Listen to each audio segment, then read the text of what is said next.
자, 오늘 들여다볼 기업은 바로 아이패밀리 SC입니다. 이 회사의 성장 스토리, 또 어떤 리스크가 있는지, 그리고 모든 것의 중심에 있는 브랜드죠. 로맨 효과까지 한번 싹 훑어보겠습니다. 자, 바로 본론으로 들어가 볼게요. 요즘 세계 최대 화장품 시장인 중국이 좀 주춤하잖아요? 이런 상황에서 K-뷰티 기업이 과연 어떻게 살아남고 심지어 성장까지 할 수 있을까요? 이게 바로 오늘 이야기의 핵심 질문이라고 할 수 있겠습니다. 오늘 우리가 파헤쳐볼 주인공, 바로 아이패밀리 SC입니다. 2000년에 설립된 코스닥 상장사인데요.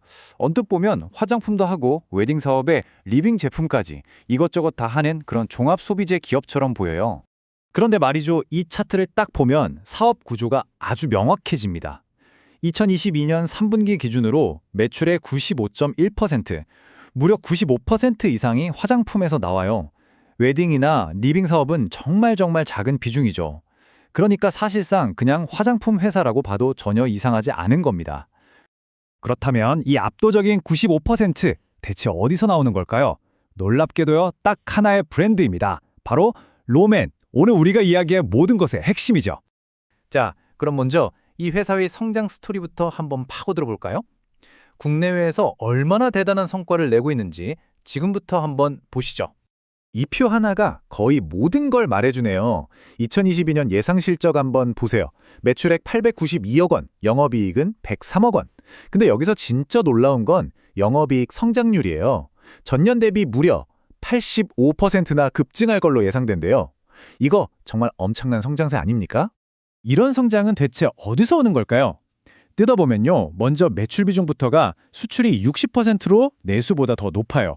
그리고 주 타겟 고객은 18살에서 24살, 딱 MZ세대 여성이죠. 핵심 제품은 립 틴트랑 아이섀도우인데 이 두 개가 화장품 매출의 거의 85%를 차지한다고 합니다.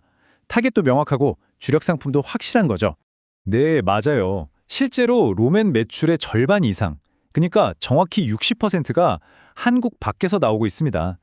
이제는 명실상부한 글로벌 브랜드로 커가고 있는 거라고 볼 수 있겠죠. 자, 그럼 그 수출 60%는 주로 어느 나라로 가는 걸까요? 정답은 일본입니다. 전체 수출액의 무려 62%가 일본 한 나라에 집중되어 있어요. 인기가 정말 어마어마하다는 뜻이죠. 이런 성공 당연히 하루아침에 뚝딱 만들어진 게 아닙니다. 이 타임라인을 한번 쭉 보세요. 2019년에 중국에서 상을 받은 걸 시작으로 2020년에는 일본에서 가장 영향력 있다는 뷰티 플랫폼 앳코스메에서 립 부문 1위를 딱 찍어버리죠. 2021년에는 3천만 불 수출의 탑을 받았고 2022년에는 국내 주요 면세점까지 쫙 입점했습니다. 정말 차근차근 꾸준히 브랜드 파워를 키워온 게 눈에 보이죠.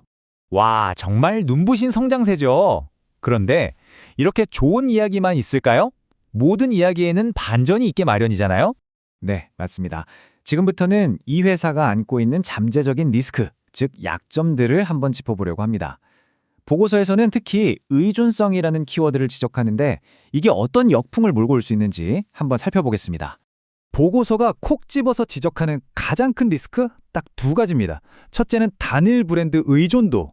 회사 전체 매출의 95% 이상이 오직 로맨 하나에 달려있다는 거. 이거 정말 크죠? 그리고 둘째는 바로 중국 시장의 부진입니다. K-뷰티한테는 정말 중요한 시장인데 여기서 지금 힘을 못 쓰고 있다는 거예요. 중국 시장이 얼마나 어려운지 이 숫자를 보면 바로 감이 오실 겁니다. 2022년 10월까지 K-뷰티의 중국 수출이 무려 22%나 급감했어요. 반면에 미국 수출은 오히려 5% 늘었거든요. 그러니까 이건 아이패밀리 SC만의 문제가 아니라 K-뷰티 업계 전체가 겪고 있는 어려움이라고 봐야 합니다. 이런 시장 분위기는 당연히 주가에도 그대로 반영되죠. 여기 차트를 보시면 2022년 하반기에 화장품 업종 전체가 안 좋을 거라는 전망이 나오면서 아이패밀리 SC 주가도 같이 하락하는 모습을 보였어요. 시장의 우려가 그대로 녹아들어간 거라고 할 수 있겠죠. 자, 그런데 말입니다.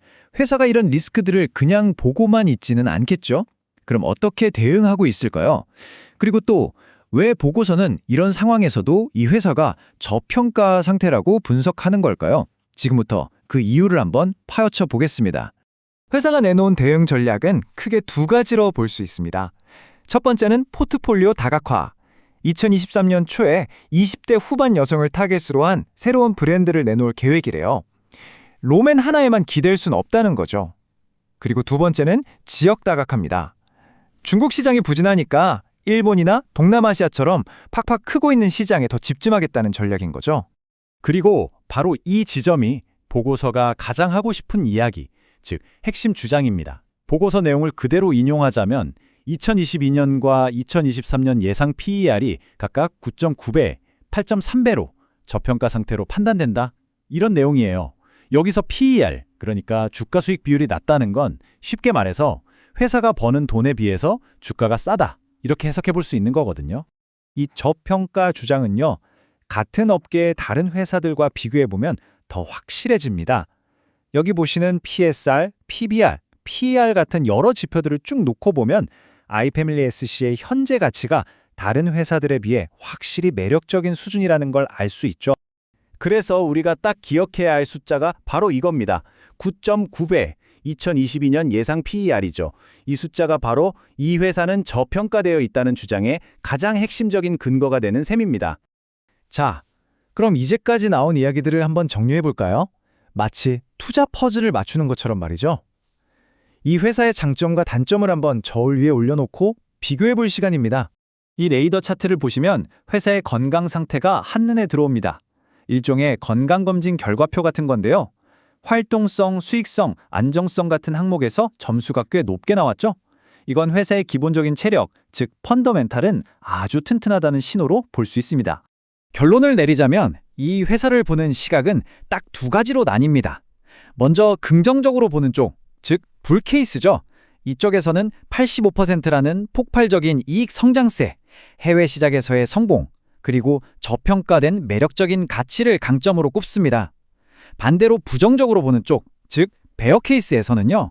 로맨이라는 단일 브랜드에 대한 지나친 의존도, 그리고 거대 시장인 중국에서의 부진을 가장 큰 약점으로 보고 있는 거죠. 하나의 스타 브랜드가 성장을 이끌고 있지만 바로 그 때문에 집중이라는 명확한 리스크를 안고 있는 상황. 과연 아이패밀리 SC의 이 선택과 집중 전략은 미래를 내다본 신의 한 수일까요? 아니면 결국 발목을 잡을 치명적인 약점이 될까요? 오늘 이야기가 여러분 각자의 판단에 작은 실마리가 되었으면 좋겠습니다.